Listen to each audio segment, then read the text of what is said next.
As we have learnt, a viscoelastic material response depends upon its loading history, temperature, time, and many other factors. Therefore, any experimental method to characterize such a material must be able to control as many factors as possible and also be able to vary them over a wide range. This is one factor which is difficult to achieve in one experiment. Also, it is of much more technological use if we understand the material response for different frequencies of stress or strain application. This type of response can be useful not only for the damping application but also to characterize polymers for their other aspects such as molecular weight change, molecular weight distribution change, curing progress, etc. The frequency should be varied by several decades to clearly observe the changes in the polymer response. The experimental method that can evaluate polymer response for a wide range of frequency of stress or strain is based on the dynamic loading, and the test is known as dynamic mechanical analysis or dynamic mechanical testing, DMA or DMT. It is also known as dynamic mechanical thermal analysis, DMTA, or dynamic thermomechanical analysis. Dynamic mechanical testing is a measurement method of strain response when an oscillating force or stress is applied to a polymer specimen and vice versa. So we can apply either the strain or the stress in a cyclic manner and then measure the response of strain or stress. So if we apply stress, then we measure strain response, and if we apply strain, then we can measure stress response. So there are two types of DMA analysis or DMA. One is called free oscillation method and the second one is called forced oscillation method. DMA can analyze a polymeric specimen for the mechanical properties under dynamic loading at frequencies from 10 to the power minus 2 to 10 to the power 4 Hz. It is also very versatile in the variation of temperature, which can be varied from liquid nitrogen boiling point minus 196 degrees Celsius to about 250 degrees Celsius. Because of the precision and control, DMA has become an important tool for the study of polymers and its composites. One of the important properties that we use DMA for is to find out the glass transition temperature for polymers and composites. Now, free oscillation method can give us lower frequency range because in this case the specimen will resonate, and in resonance we can measure the response. So the method for free oscillation method is called torsion pendulum.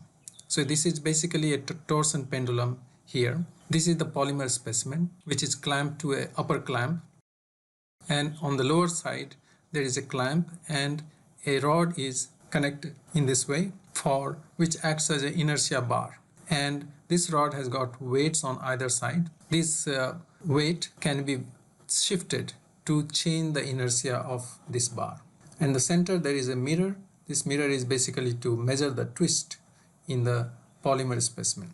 So this will be given a torsional movement, and because of this torsional movement it will act like a free torsion pendulum which will give the twist in the polymer specimen, and we will measure the response. Now for the forced oscillation method, which is governed by this analysis which we have gone through in the previous video. So for example, if we are applying a stress by this in this cyclic manner, then the strain will be lagging behind and it will follow this curve, sinusoidal curve.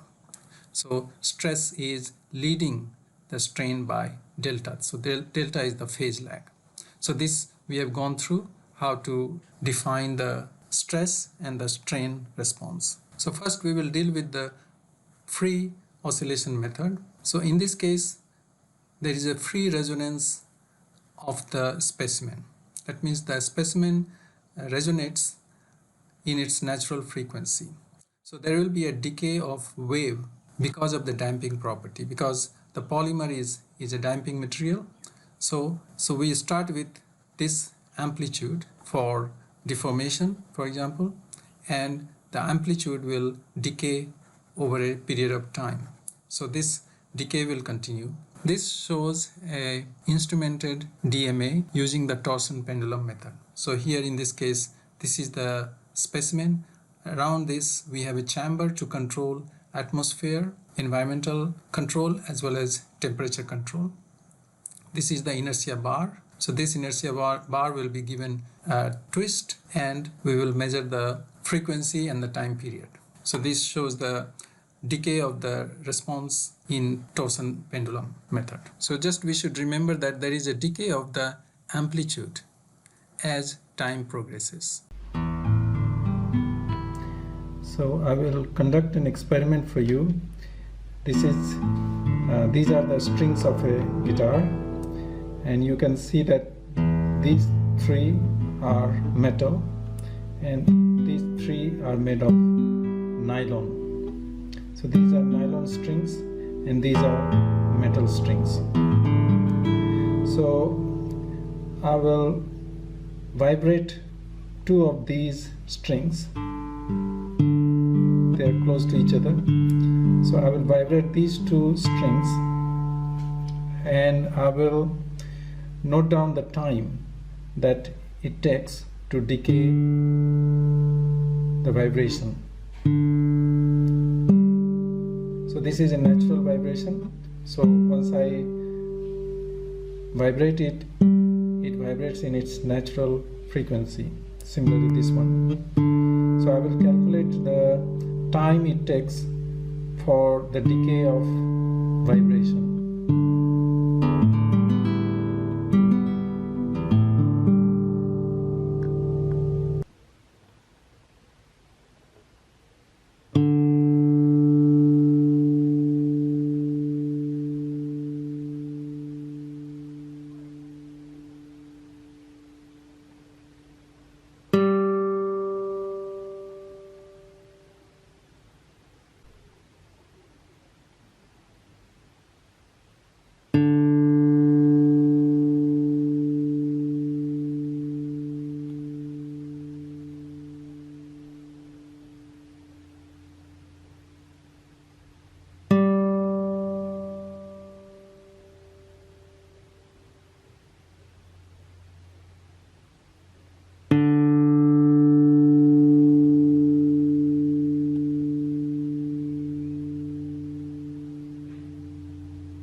In this experiment, we can see that it consistently takes more time for the metal string to decay.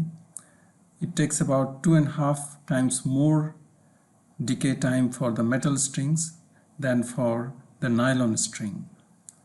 That means the metal string is more elastic, whereas the nylon string has got some viscous effect. That's why it decays faster.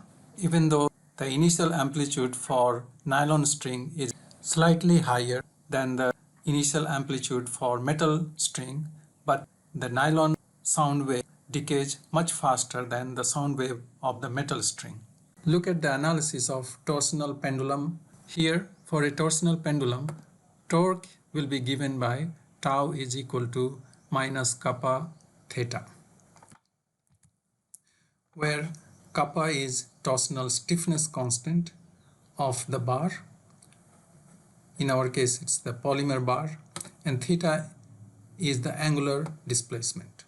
Using strength of materials formulations, kappa can be related to the shear modulus as kappa is equal to pi r to the power 4 g over 2l, where l is the length and r is the radius of the rod. So this rod is the specimen, it's the polymer specimen, and g is the shear modulus of the material. Now, from the equation of motion for torsion pendulum, for a small value of theta, so for a small angular displacement, the angular speed omega will be given by this equation. So this is a well-established equation for torsion pendulum. Omega is equal to under root kappa over I, where I is the moment of inertia of the disk, or the inertia bar. Kappa is the torsional stiffness of the rod. Just now we discussed about the torsional stiffness. So combining equation 3.92 and 3.93. So this equation and this equation, and assuming that G is equal to G1 for small damping. So here G is assigned the value of storage shear modulus. So we can write omega square is equal to pi r to the power 4 G1 over 2L I. So this is one of the equations that we have obtained from this analysis for torsion pendulum for small displacements. Here we assume that for light damping there is a small effect on the period. The amplitude decreases with time, but there is little effect on the period. So the time period will be given as t is equal to 2 pi over omega.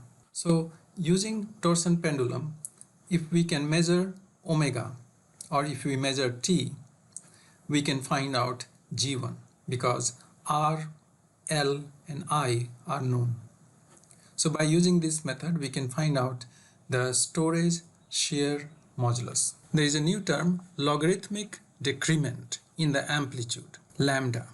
So this is decrement in the amplitude. After every cycle there is a small decrement in the amplitude. So this logarithmic decrement lambda is given as lambda is equal to natural log an over an plus 1, where an is the amplitude of the nth oscillation. So an is the amplitude of the nth oscillation, an plus 1 is the amplitude of the n plus 1th oscillation. That means the next oscillation. So this is how the amplitude is changing every cycle. Now we will make a small substitution like this. An over an plus 1 can be written as an plus 1 plus delta A. So delta A is the small decrement in the amplitude.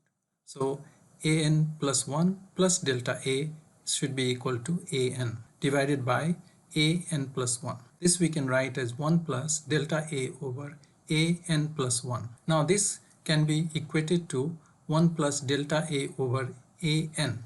So we will replace this an plus 1 by an, which will not make big difference in this value. So this is a small substitution we will make. So lambda is equal to natural log 1 plus delta A. So we are making this substitution. So 1 plus delta A over an, which will be written as delta A over an minus half delta A square over an square, because we know the series. So natural log 1 plus x series is given by this one. So this is logarithmic series.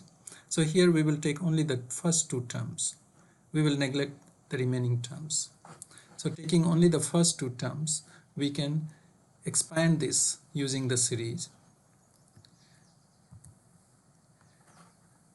Hence lambda will be given as half. So we take half common out, equal to an square minus an plus 1 square divided by an square. So this you can do a small calculation. You will find that this equates to this expression here. So now this is our equation for logarithmic decrement is given by this expression. Now in wave theory, amplitude square is considered as proportional. Amplitude square is proportional to stored wave energy. So therefore we can write this expression as energy for the nth cycle minus energy for the n plus 1 cycle divided by energy for the nth cycle. So this can be written as delta E over E. So delta E is the change in the energy divided by the amount of energy. So using this substitution, we can write the logarithmic decrement lambda as equal to half delta E over E. And we already know that delta E over E is the specific loss, which is given as 2 pi tan delta. So therefore lambda will be given as pi tan delta, where delta is the phase lag between stress and strain. So this is the way we can find out the logarithmic decrement, and we can also calculate G2, which is the loss modulus, as equal to G1 multiplied by tan delta.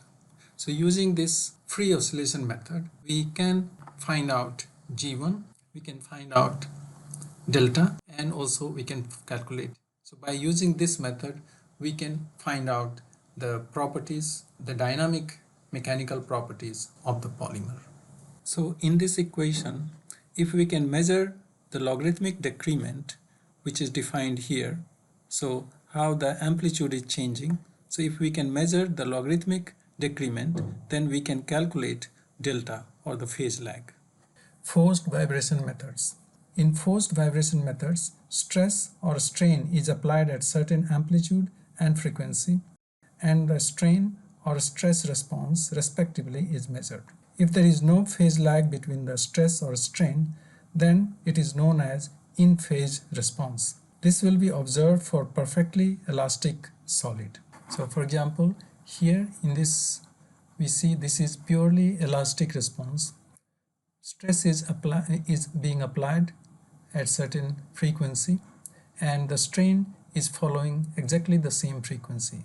That means there is no lag, there is no phase lag between the stress and the strain responses. So therefore, this is indicative of purely elastic response of the material. When they are out of phase by 90 degree, so in this case we will see that when there is phase lag of 90 degree, the original equation for E1 we had derived as sigma naught cos delta over epsilon naught. E1 equal to sigma naught cos delta over epsilon naught. In this, delta is the phase lag. So if phase lag is 90 degree, then this term becomes 0. That's why the storage modulus is 0. So this response is called purely viscous response. And any response which is between A and B, between purely elastic and purely viscous, is called viscoelastic response. So viscoelastic response is in between the two extremes. One is the elastic response, another is purely viscous response. So here we will see that the phase lag is between 0 and 90 degree. Now the viscoelastic response can be separated into in-phase and out-of-phase responses, which means the viscoelastic response is a complex combination of in-phase and out-of-phase responses. Based on this, two moduli are given: the storage modulus E1 and the loss modulus E2. So these have been defined earlier, and so it is possible to calculate E1 and E2 for the material if we know the amplitude, stress amplitude, the strain amplitude, and the phase lag delta. The complex modulus is given as sum of E1 plus I E2, where I is the complex number, and graphically it is given by this phasor diagram. So E1, E2, and this is the complex modulus with phase lag of delta.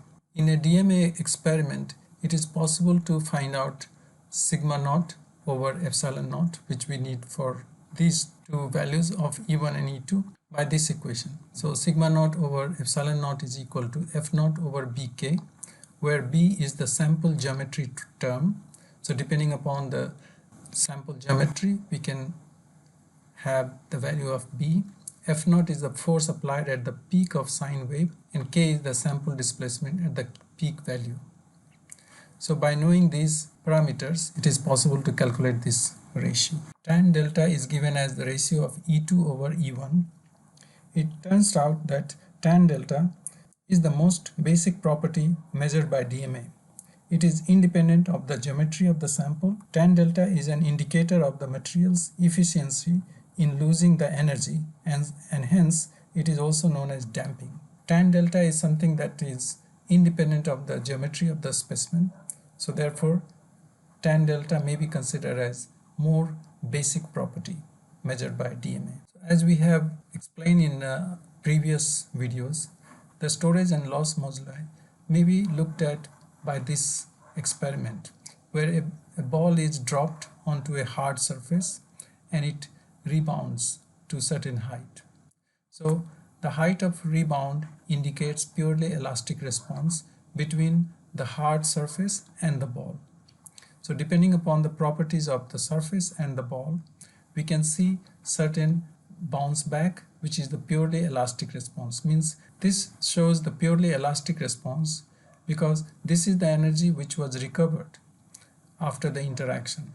So the ball was able to work and come to the height so that this much energy was recovered, whereas this much energy was the loss. So this is comparable to the viscous loss. So this is how we can visualize the viscoelastic material, where the elastic part is the stored energy and the viscous part is the energy loss. So far we have discussed the theory part of DMA, the free oscillation method and the forced oscillation method. By both methods, it is possible to find out properties of a polymer, for example, the storage modulus, the loss modulus, and the phase lag. Now let us discuss about the instrumentation for DMA. There are many types of DMA with different loading arrangements, or one DMA may have these different loading arrangements. First, the force can be applied axially along the axis of the specimen. So for example, the force is applied along the axis of this specimen in tension or in compression. Or force is applied torsionally. So this is a torsional force which is a twisting motion. This is analogous to the shearing disc rheometer. Axial force method is generally used for solids and semi-solids. Torsional method is used for viscous liquids or viscous liquid-like samples. There are instruments where the applied force is controlled and strain is detected. So here in this case, for example, stress is controlled and the strain response is detected. In another type of machine, the strain is controlled and stress is measured. So in this method, the probe with sample is moved little bit and then the stress is measured with load cell. This process continues. Generally, stress control method is easier and more popular in DMA. Stress control method is closer to actual application because in most applications it is required to resist the stress. In general, DMA experiments are conducted for low strains up to 0.5% of strain maximum to stay within the linear viscoelastic range. This is because the theoretical background used for DMA uses the linear viscoelastic behavior of the polymers. While using DMA, you will also encounter various fixtures and geometries of the specimen. This allows for testing a polymer in a geometry which is close to the real application. For example, a contact lens performance can be tested in circular disc shape of the specimen, while a tube performance can be determined in original tube shape. The three-point bending is the simplest and most common type of the geometries. This is a flexure mode, and as we know, the flexure mode is a combination of tension and compression regions.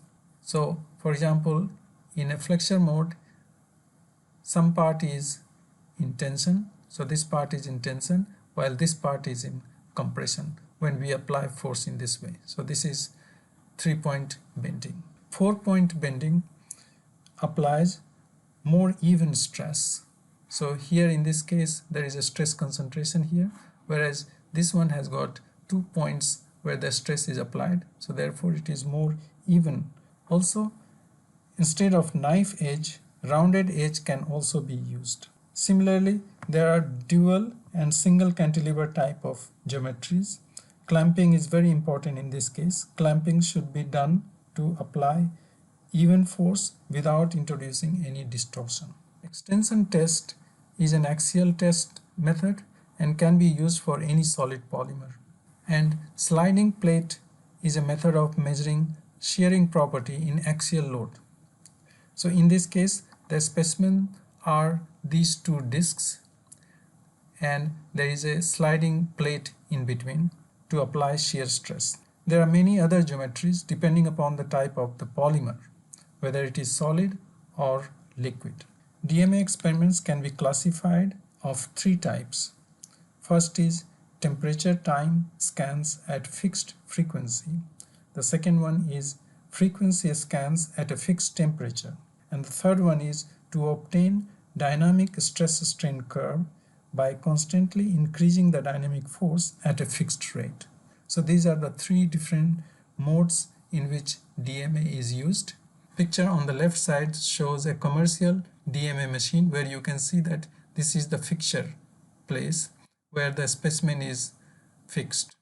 So in expanded view we can see that this is the polymer specimen and this is a 3-point bending. So force will be applied at the center to make it 3-point bending stress.